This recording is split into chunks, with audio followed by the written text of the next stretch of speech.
புருஷனும் மனைவிக்கு எப்படி இருக்கிறான்? தலை. அப்படின்னா தலைமை.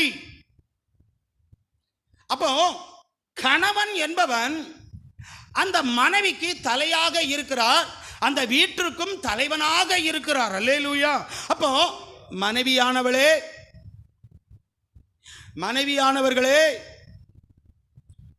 தலைவனுக்கு, அதாவது கணவனுக்கு எப்படி இருக்கணும்? அடங்கி இருக்க வேண்டும். இது தேவ திட்டம்.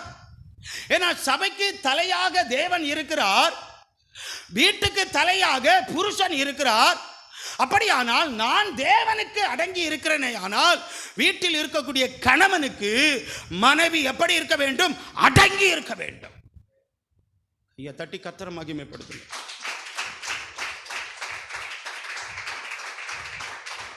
அப்படி அடங்கி இருக்கிற ஒரு மனைவியால்